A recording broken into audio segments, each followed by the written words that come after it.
Well, the first time I got introduced to it, like everybody, and all my friends was doing it.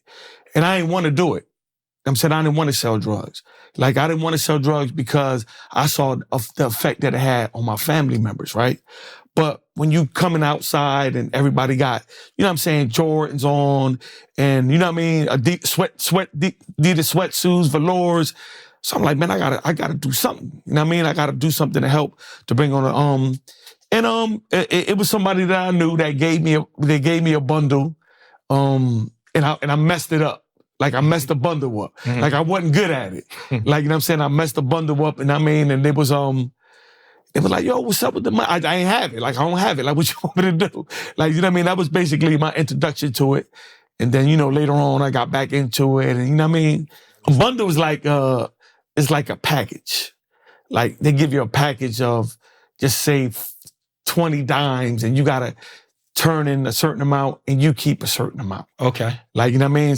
It's basically what it is. So instead of paying for it, you just advanced. Yeah, it's like they give it to you in advance, they front it to you, and you sell it, and then you keep the difference. Okay, or whatever they tell you. Like, you know what I mean? So, you know, it wasn't even really much. So you would have to sell a whole bunch of bundles to make some money, but at least it would have been a couple dollars in my pocket. That's what's up. I think I bought, they was coming up with like walkie-talkies, and I was giving them drugs for the walkie-talkies, a bunch of nonsense, you know what I'm saying? Like, yeah, but that was like my first introduction, like on 9th Street.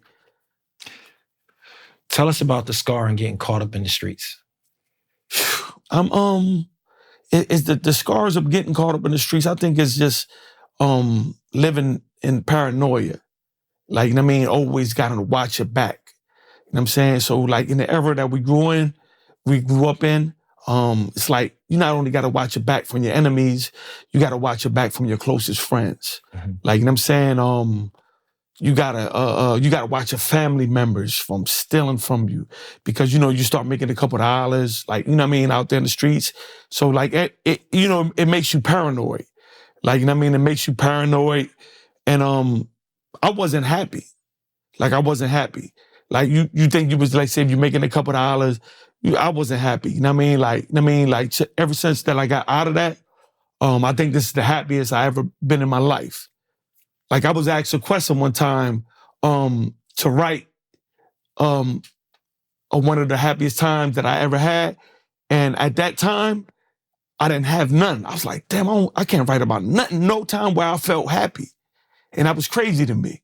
So I used to make up a story. Like, I made up a happy story. Like, you know what I mean? Mm. And I was like, that ain't good that I never experienced joy just by being out in this type of environment. In the streets, and I mean, getting caught up and going to Lakeland, you know, the juvenile facility and stuff like that. You know what I mean? It's just, I wasn't happy, but I was in it. Okay. So it was what it was. I think I was about, around 12 years old when I started. Like, you know what I'm saying? Because like I said, my household was crazy. Like, I mean, my uncles and them used to run up and down the house at any given time. And I wanted to get away from that. I said, I gotta make some money, and I gotta get away from this, because at the same time, I was still focused on school and trying to, like, you know what I mean, be a good student and stuff like that. But it was just too much going on. Like, you know what I mean? So it was hard to do homework, focus, anything. Like, it was like, you know, it was chaos. It was like literally living in chaos. Like, you know what I mean? Do you remember any time when you were out there that you just realized, like, yo, this isn't for me? Do you have any stories where you're just like, yo? Well, all right. I tell, like, I'm gonna mention my brother Quan, Dean Braswell. That's it. I mean, he rest in peace. It was a time that we was out there hustling, you know, doing, you know, in the streets, like just getting into all types of shit.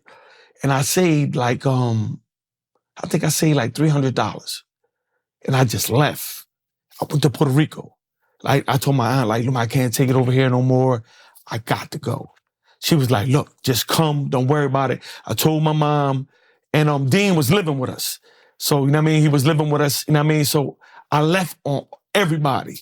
Everybody was like, yo, what the fuck? Oh, I don't know if you bro, could. Where the fuck is Slick at?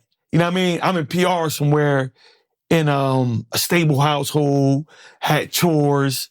And I liked that. I liked the fact that it was structured. Like, you know what I mean? And I was over there and I was gonna stay with her. And Dean sent back for me. He sent money to the airplane and brought me back to Camden.